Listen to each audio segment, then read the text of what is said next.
this year, I decided to finally use Letterboxd to keep a film diary of all the films that I have watched this year. I am someone who loves a great variety of movies. I love to watch animated films, and I love to watch old black and white films, and a little bit of everything in between. And as someone who really appreciates film and photography, I really love to watch different types of movies for enjoyment and research purposes. Today, I thought it would be really fun to walk you through my film diary, kind of talk about what I've watched and if I liked it, final thoughts, all of that fun stuff. So spoiler alerts for any movies that we're talking about. I'm also going to put a disclaimer that I am not a cynical cinephile. I love movies, and most of the time I will watch something and find something to like about it. So if I have a movie that I liked and you didn't, that's okay.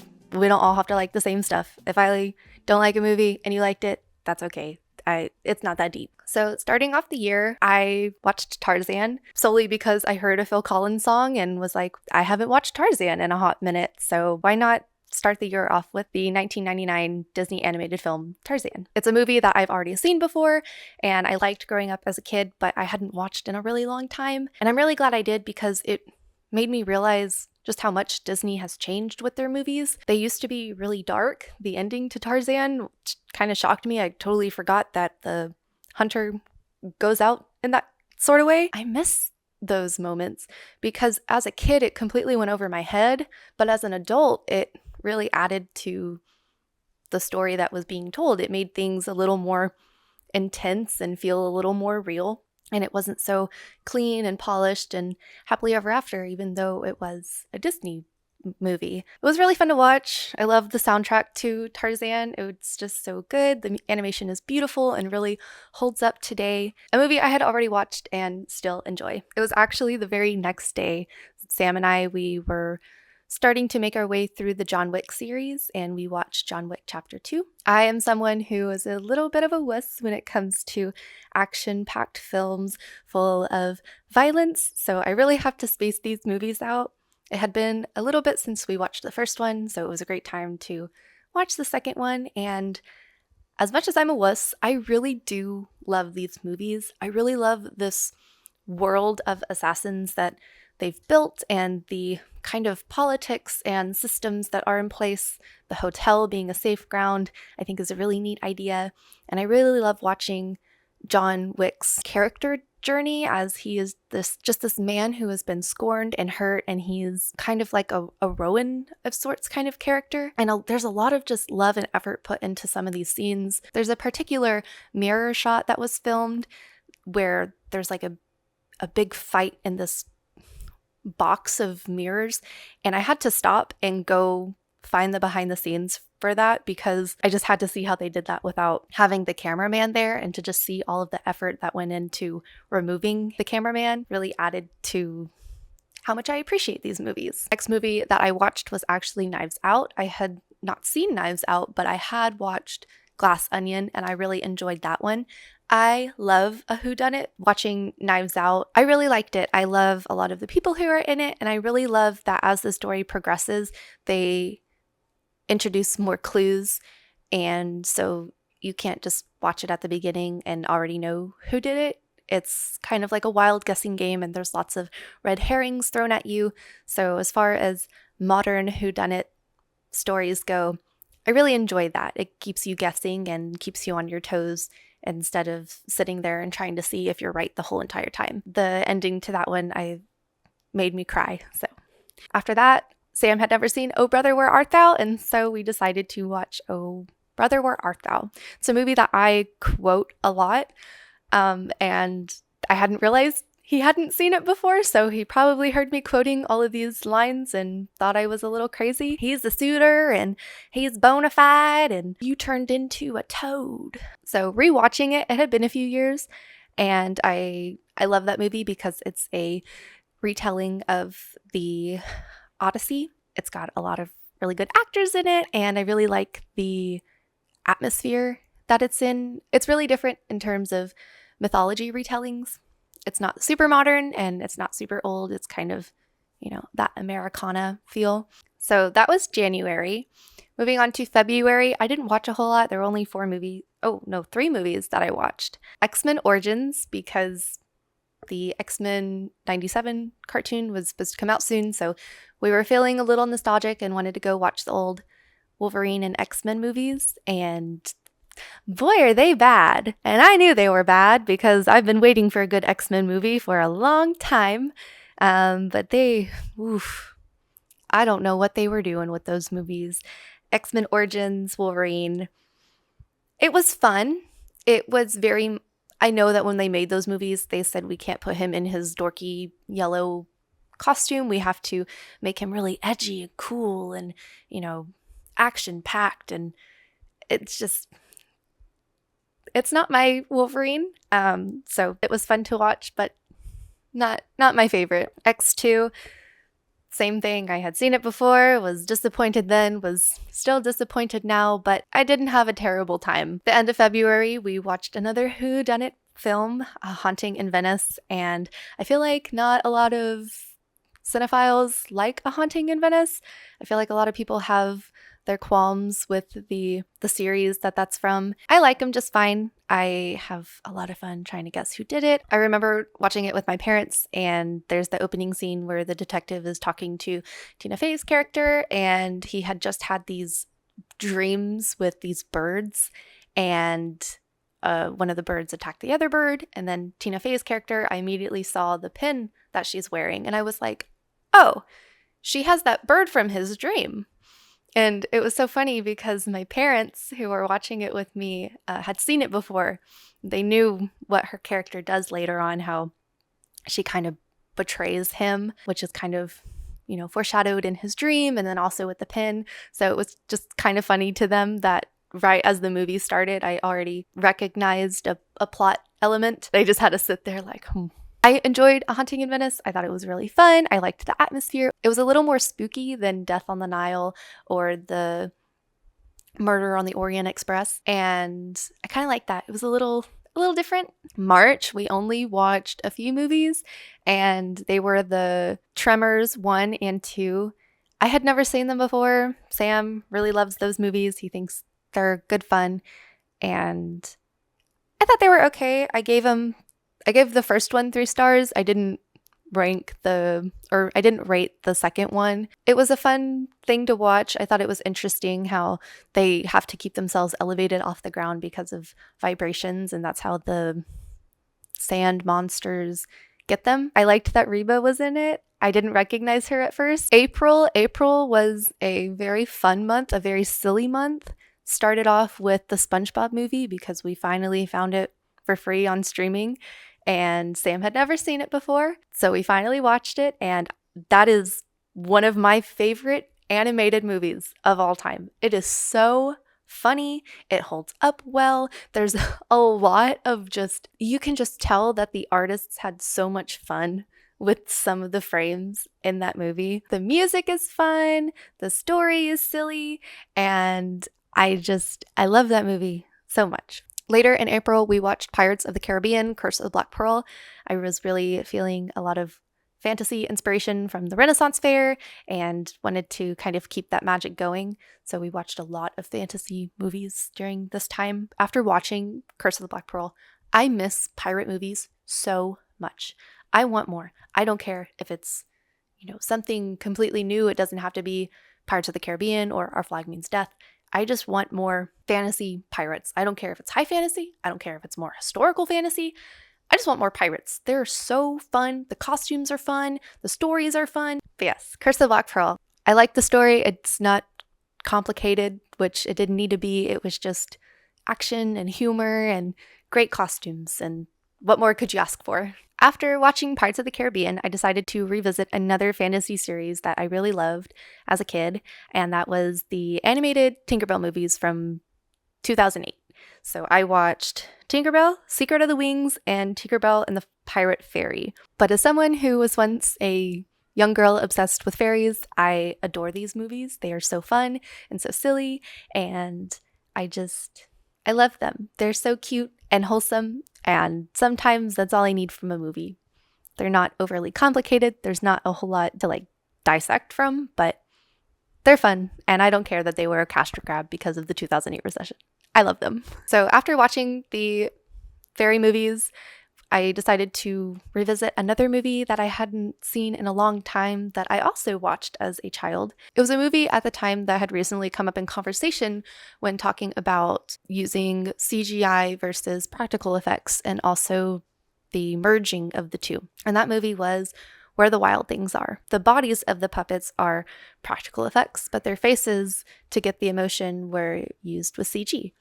And it was a movie that I didn't like as a kid, and I understand why now. So as an adult, I felt I needed to revisit it. Even if I still didn't like the story, I could at least appreciate the making of the movie more as an adult. Oh boy, I realized why I did not like that movie as a kid. It is not a kid's movie. I feel like every 5 or 10 years, there's a movie that comes out, and its medium is children's media, but it is very much telling a story for adults. A movie that comes to mind that is very similar is the Mr. Rogers movie with Tom Hanks. I think it's called Won't You Be My Neighbor? I don't remember what that movie is called.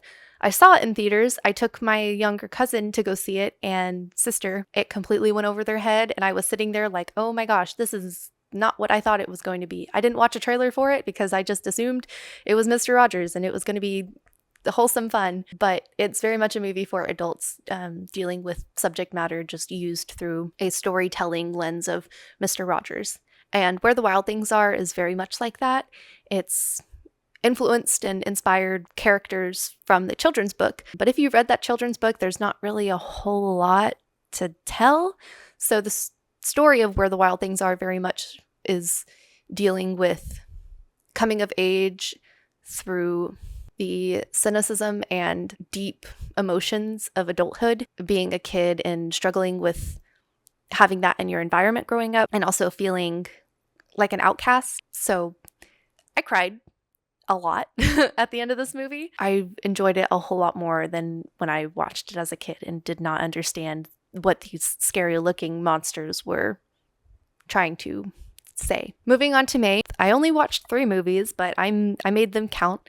May started off with Bucket of Blood by Roger Corman. That was a movie that my dad watched on the Joe Bob show, Drive-In. It was made in the 50s. It came out in 1958 or 1959, sorry. But my dad just thought I would appreciate it because it's Roger Corman. It's a black and white movie. He said that I would appreciate, and he was right. There's a lot of contrast with it being filmed on black and white and the use of lighting because most of the setting takes place at night. We watched it on the drive-in show because it's really hard to find on streaming, and we didn't want to rent it when we could just watch it for free through that. So it was really interesting to have the sections where he talks about the film. I loved this movie. I will say about halfway through, I knew how it was going to end. I asked my dad, does this movie end in a self-portrait? And it did. And I'm glad it did because that's how I would have wrote it had I made this film that came out, forever ago. But it's about, if you don't know what Bucket of Blood is, it's an old Roger Corman film about a beatnik cafe, and there's this waiter there named Walter Paisley, and the name Walter Paisley actually carries on throughout Hollywood in different movies. There's a janitor portrayed by the same actor in Chopping Mall, also named Walter Paisley. Walter Paisley is the protagonist and also the killer of this horror film. It mostly takes place at the cafe and also his apartment. There are instances in this film where you can tell that they messed up, but they kept rolling, and then that was the take that was probably the best, and they just used it, which makes sense because film was really expensive.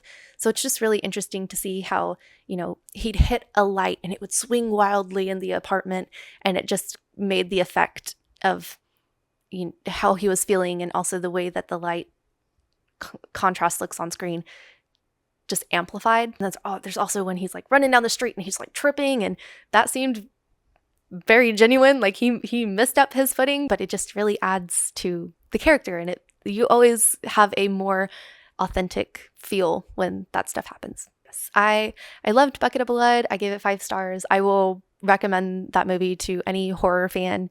If you appreciate film history, then that's definitely one to watch. After Bucket of Blood, I watched Mad Max Beyond Thunderdome because Furiosa was coming out, and I still haven't seen that one yet, but we were watching old Mad Max movies to prepare ourselves, and I hadn't seen Beyond the Thunderdome before. I've seen Fury Road, and I've seen the first half of the very first Mad Max, like a long time ago. I really liked Beyond the Thunderdome. It made me really sad about the kids, specifically one of them who doesn't make it, and I was like, oh no. Um, I don't know. I appreciate when movies make stakes feel more real, but also I want everyone to be okay and have happily ever after, and that's why I'm not a writer.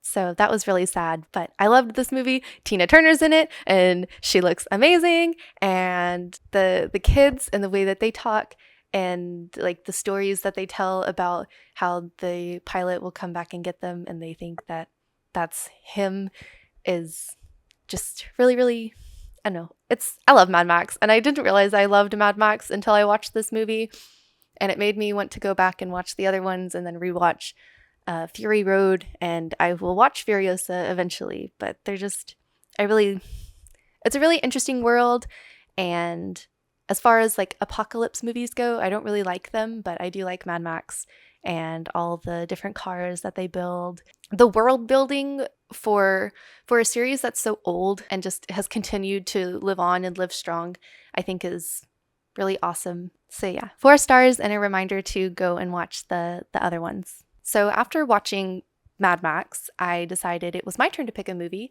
and the film that I picked was Amélie, which I'm so sorry if I'm butchering that pronunciation. I'm not French, but it is a French film, and I did not realize everything that was in that movie. Kind of awkward to watch with your parents and your sister, but that was what I wanted to watch. And I was surprised that my parents had never seen it because I remembered them owning the DVD as a kid. So I thought that surely they knew what they were getting themselves into, but they didn't know what we were getting ourselves into at all. Amélie is a really beautiful film set in Paris, and apparently will never get a sequel because Paris is no longer beautiful. About just a very quirky girl doing very quirky things and finding a quirky romance. And it's very much a French film. There's a lot of just beautiful storytelling techniques that I took away from it. I really love how when characters are introduced, they're introduced with their likes and dislikes, which I think is just a very fun way to quickly get a gist of a character. And you can see how those quirks carry on throughout the film, especially with our main character as she kind of goes around, and you'll see her pick up small rocks because she likes to throw them in or skip rocks. Everyone just has their little quirks. It's that which makes the world a more interesting place and a little more whimsical and a little more fun. And when you don't have those things, life is a little more dull and boring. And that's kind of a theme that's carried out through the story. But yeah, very beautiful. And I also really loved when they would have sections that was sped up, and it just really added this energy and movement. As far as the story went, I think I appreciate it more now than when I first watched it. When I first watched it, I gave it 3.5 stars, and I would maybe give it 4 if I were to rewatch it, because now I know what I'm getting myself into. But at the time, I gave it 3.5. All right, we're finally in June. I know this video is probably really long and a bunch of rambling, but we're finally in June. A lot of movies I haven't watched in a long time. I have not watched any new movies to have come out this year, is what I've realized going through this list. So I started June off with watching Romeo and Juliet. I was just browsing YouTube looking for something to watch and saw it was free with ads, and I haven't watched it in a long time, but it was one of my sister's favorite movies growing up. It was always on, and I love Elton John, so watching it, I would at least appreciate the soundtrack, even if I didn't really care for the retelling of Romeo and Juliet. But oh my gosh, this movie is so funny. I forgot how funny and silly it is. I forgot Dolly Parton's in it, and it's like her part is so small, but I was like, oh my gosh, that's Dolly.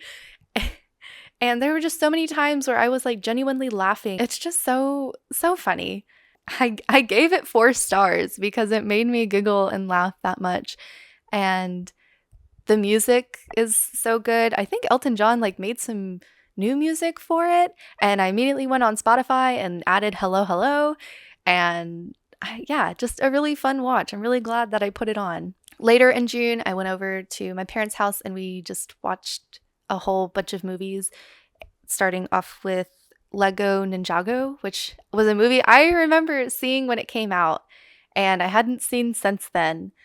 And I remember I really liked it when it came out. I love the Lego movies. Those are some of the silliest movies. I think the writing for them is so smart. It's just, it really feels you feel the joy of like playing with Legos and the silliness that goes along with that. And that is right up my alley.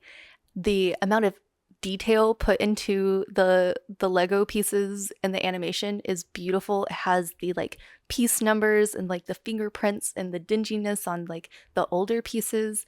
It's just there's so much detail and love put into those movies and it pays off so well. So we watched the Lego Ninjago movie. My mom had never seen it before, and that was really fun to watch.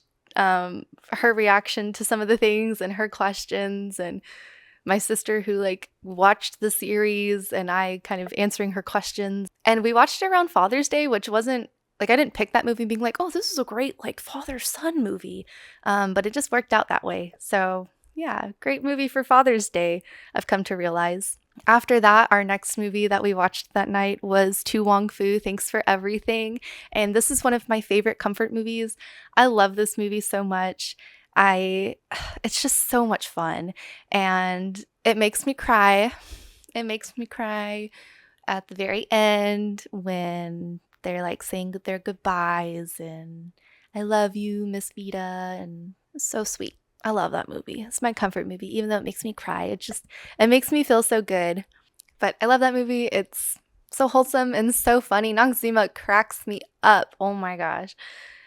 And the outfits, the sequence, it's so fun. I love when they're having their girls' day and they go and they dig up all these clothes from the 60s and they have a little runway show and then like the wild red strawberry party where everyone's in like their red get-ups and the whole town is just involved and it's so wholesome and it makes me cry. I love that movie so much. After To Wong Fu, we watched Penelope starring Christina Ricci and James McAvoy and so many other people are in it.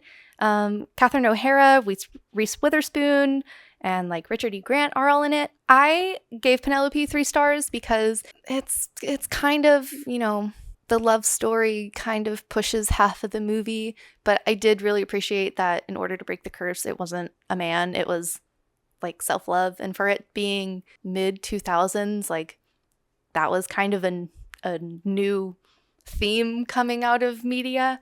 So I appreciated that. There's a lot of fun put into this movie. I really love when Penelope is going out and exploring on her own, taking in all of the things that we take as just simple parts of life and how to her they're so much more. Very much as, like when you see a child explore the world for the first time, even though her character's supposed to be 25, it just makes you see and appreciate things a little differently. And her outfits throughout the movie are so much fun. I love her purple coat with the different buttons. I love that. That was so beautiful. And all of her little brooches and her just Penelope's outfits, even her scarf, are just so quirky and not in a juvenile way. They're still mature to kind of fit her age.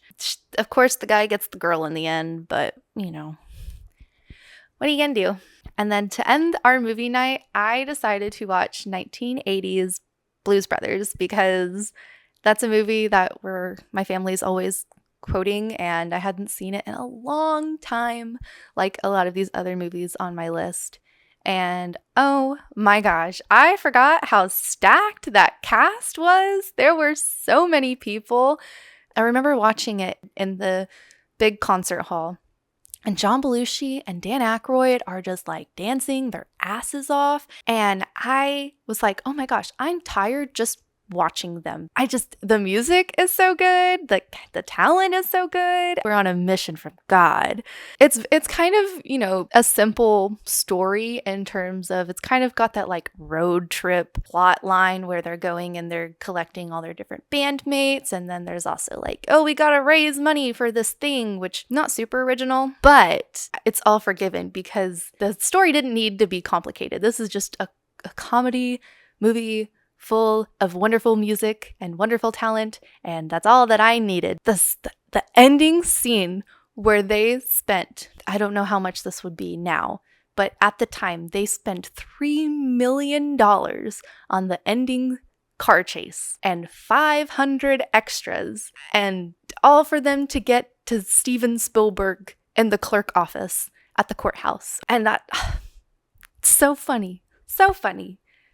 Like, they didn't have to do that. They didn't have to go that hard, but they did. And it's hilarious. Definitely one that I will put on when my friends and I have a movie night party. But those are all the movies that I have watched so far this year. I honestly didn't feel like I watched a whole lot, but sitting here and talking about them, I'm like, oh my gosh, this video is going to be so long. I hope that you stayed with me through it. But I would love to hear some of the movies that you've watched this year that you really love, so that way I can add them to my watch list, and because I'm always looking for more movies to watch. I don't watch nearly enough as I should. But if you stuck around to the end of this video, thank you so much for watching. I really appreciate it, and I just really appreciate all the love and support that I have gotten recently. I'm happy that you're here. I hope that you enjoy this cozy corner of the internet. Please let me know what movies you've been watching this year that you've enjoyed, so that way I can add some more movies to my watch list. And don't forget to subscribe if you want to see more of my face, leave a likey like, all that good YouTube jazz, and I will see you next time. Bye!